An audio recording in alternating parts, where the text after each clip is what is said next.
Hello everyone, welcome to our channel simply unique. और Bhagavad Gita series चल रही है। आप सभी का बहुत बहुत दिल से स्वागत है।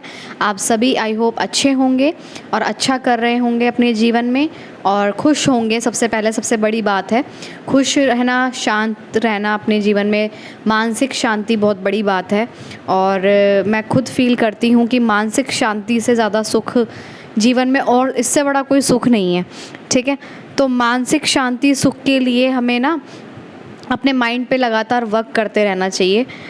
और ऐसा दौर आता है, सभी की लाइफ में आता है कि हम स्ट्रक महसूस करते हैं अपने माइंड के लेवल पर और एक अशांत और प्रॉब्लम से घिर जाते हैं तो अशांत हो जाता है, माइंड सेट ही अशांत हो जाता है, पीस नहीं मिलती हमें, मतलब मन उखड़ा उखड़ा सा रहता है। सभी के साथ होता है, लेकिन इसकी ज़िम्मेदारी सिर्फ़ और सिर्फ हम ले सकते हैं और प्रार्थना कर सकते हैं भगवान से कि हमें इस शक्ति से इस जो सिचुएशन है उसे उबारें। देखिए, मैं समझ सकती हूँ और सभी लोगों की लाइफ में ऐसा नहीं है कि आप लोगों की लाइफ में भी है, हम लोगों की लाइफ में नहीं है। सबकी लाइफ में उथल पुथल मचती है जिससे माइंड की शांति भंग होती है। तो वो माइंड की शांति को फिर से अपने ट्रैक पर लाना हमारा ही काम होता है और इसमें हम अपनी सहायता मांग सकते हैं भगवान से, जिसको भी आप मानते हैं, ईस्ट से, जो हमारे सबके अंदर है। ठीक है, और डेफिनेटली ये बात सच कही गई है भगवत गीता में कि सब कुछ अस्थाई है, मतलब टेम्परेरी है। मतलब आपके जो भी सिचुएशन है वो सब टेम्परेरी है, चाहे वो अच्छी हो बुरी हो। तो इसलिए सब गीता में कहा जाता है कि आपको अपनी हर परिस्थिति में अपने यहाँ समभाव रखना चाहिए, मतलब समान भाव, समान इंटेंशन रखनी चाहिए कि सब कुछ ठीक है तब भी ठीक है, नहीं ठीक है तब भी ठीक है। ये समभाव, मेरे ख्याल से यही कहा जा रहा है इसमें। तो चलिए देरी ना करते हुए श्लोक चलते हैं आगे का। और हमने पढ़ लिया था शायद, लेट मी चेक,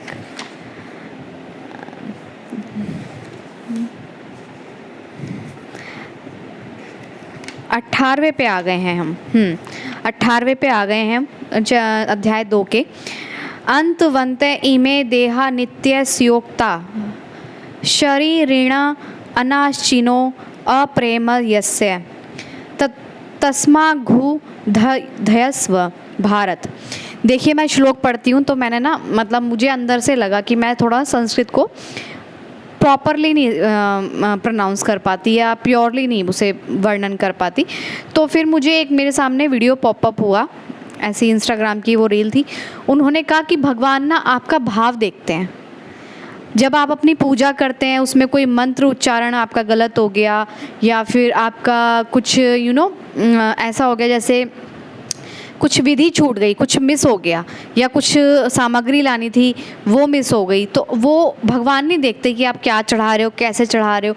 आप ये देखते हैं, वो आपका मन देखते हैं, किस भाव मतलब किस इंटेंशन, किस नियत, किस प्योरिटी के साथ, किस लव के साथ आप चढ़ा रहे हैं उसको, मतलब किस प्योरिटी के साथ उसे उसका गुणगान कर रहे हैं या उसे याद कर रहे हैं। ठीक है, जब हम बहुत दुख में होते हैं ना, तो सबसे ज़्यादा प्योरिटी से हम उसे बुलाते हैं। सीरियसली, हम सबसे ज़्यादा मतलब सब कुछ छोड़ के हम उसे पुकारते हैं कि प्रभु संभाल लो ना, आ जाओ ना, देख लो ना, है ना। सबसे ज़्यादा हम अपने अपोजिट टाइम में सबसे प्योर हार्ट से उसकी प्रार्थना करते हैं कि अब हमसे नहीं संभल रहा, अब आप देख लो।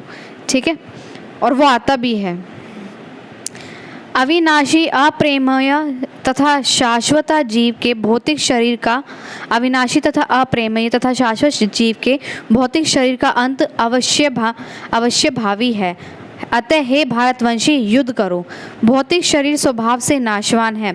देखिए, जैसे मैंने आज समझा कि भौतिक शरीर के अंदर, मतलब हमारी फिजिकल बॉडी के अंदर, सबके अंदर एक परमात्मा का अंश है।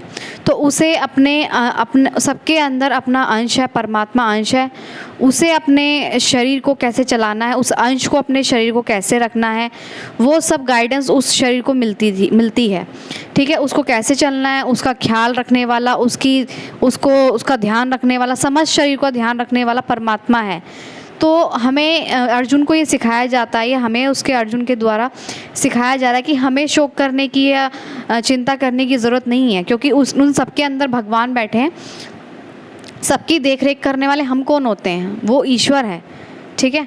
सबका जो दुख में है, जो प्रॉब्लम में है, उसका निवारण करने वाले हम कौन होते हैं? उसका निवारण करने वाली वो शक्ति बैठी है जो हम सबके अंदर है, ठीक है।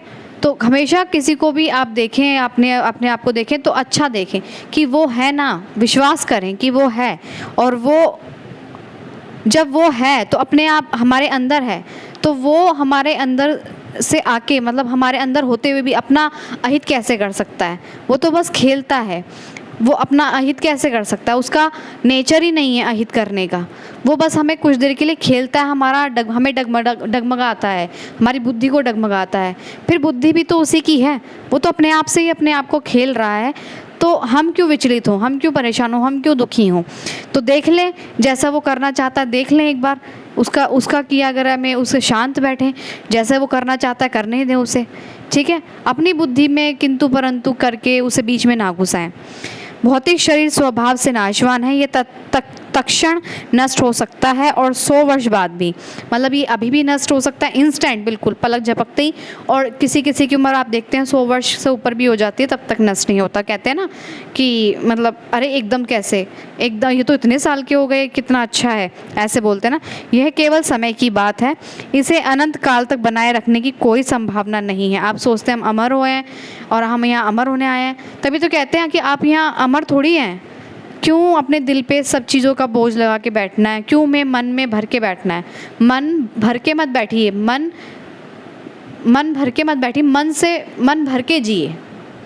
मन भर के मत बैठिए, मन से भर के, मतलब मन को अच्छे से भर के उसे फिर जिए, ठीक है। और हम क्यों, उसने हमें क्या कहा, उसने ऐसा कहा, हम इसमें पड़ जाते हैं, राइट, और उसमें फंस जाते हैं।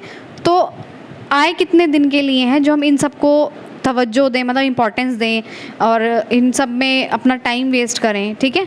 जो कह रहा है उसे कहने दो, आपका भगवान है, आपका कल्याण करने वाला, उस पर विश्वास रखें। आप मतलब आप ये समझ लीजिए, कोई कुछ भी कहता रहे, मेरा तो एक ही है और वही देखेगा कि मेरा क्या होने वाला है, ठीक है।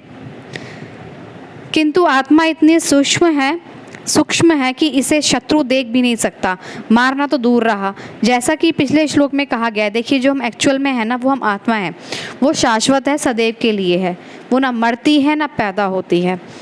जैसा कि पिछले श्लोक में कहा गया कि इतना सूक्ष्म है कि कोई इसके मापने की बात भी सोच भी नहीं सकता। वो कहा था ना कि बाल के 10वें अग्रभाग के, मतलब वो भी कुछ कैलकुलेशन इतनी टफ थी तो मैं तो लगा नहीं पाई, आप लोगों को लगा सकते तो लगा लीजिए। जैसा कि पिछले श्लोक में कहा गया था कि इतना सूक्ष्म है कि इसके मापने की भी तो बात भी नहीं सोच सकता। अतः दोनों ही दृष्टि से शोक का कोई कारण नहीं, क्योंकि जीव जिस रूप में है, ना तो उसे मारा जा सकता है, ना ही शरीर को कुछ समय तक या स्थायी रूप से बचाया जा सकता है। पूर्ण आत्मा के सूक्ष्म कण अपने कर्म के अनुसार ही यह शरीर धारण करते हैं, अतः धार्मिक नियमों का पालन करना चाहिए। वेदांत सूत्र में जीव को प्रकाश बताया गया है, क्योंकि वह परम प्रकाश का लाइट है, मतलब हम सब एक लाइट हैं, ठीक है, हमारे अंदर एक लाइट है। धार्मिक नियमों का पालन करना चाहिए। वेदांत सूत्र में जीव को प्रकाश बताया गया है, क्योंकि हम प्रकाश का अंश हैं, हम उस परम प्रकाश का अंश हैं। जिस प्रकार सूर्य का प्रकाश सारे ब्रह्मांड को पोषण करता है, उसी प्रकार आत्मा के प्रकाश से उस भौतिक देह का पोषण होता है। देखिए हमारे अंदर जो है ना, हम सोचते ना हम कर रहे हैं, नहीं, जो हमारे अंदर प्रकाश है ना, वो इस शरीर को संभाल रहा है। क्या हम अपनी मर्जी से सांस ले सकते हैं? बिल्कुल नहीं, हम अपनी मर्जी से कुछ नहीं कर सकते हैं, ठीक है। तो इसलिए हम स्वतंत्र नहीं है, ये बुद्धि स्वतंत्र, मतलब ये शरीर स्वतंत्र नहीं है, इसको शक्ति देने वाली हमारे अंदर बैठी है या बैठा है, उसका कोई लिंग भी नहीं है बेसिकली, क्योंकि वह परम प्रकार का अंश है। इसी प्रकार सूर्य का प्रकाश सारे ब्रह्मांड का पोषण करता है, उसी प्रकार आत्मा का प्रकाश से इस भौतिक देह का पोषण होता है। जैसे ही आत्मा इस शरीर से बाहर निकल जाता है, शरीर सड़ने लगता है। अतः आत्मा ही शरीर का पोषक है। शरीर अपने आप में महत्वहीन है, इसलिए अर्जुन को उपदेश दिया गया है कि वह युद्ध करे और भौतिक शारीरिक कारणों से धर्म की बलि ना होने दे। मतलब जो उसका काम है वो करे, सिर्फ इसमें ना रहे कि मेरे शरीर, उसके शरीर, ये वो नहीं रहे, किंतु परंतु मिटा दे कि मेरे शरीर का क्या होगा, मेरा क्या होगा। तुम शरीर हो ही नहीं, तुम सब शरीर हो ही नहीं, हम सब शरीर हैं ही नहीं, तो हम तो लाइट हैं। 19वां श्लोक है, य एनम वेति हंतराम यश्चेनम मनये हतम उभो तो न विजानीतो नयाम हंति न हन्यन्ते सॉरी। जो इस जीवात्मा को मारने वाला समझता है तथा जो इसे मरा हुआ समझता है वे दोनों ही अज्ञानी हैं, क्योंकि आत्मा ना तो मरता है और ना मारा जाता है।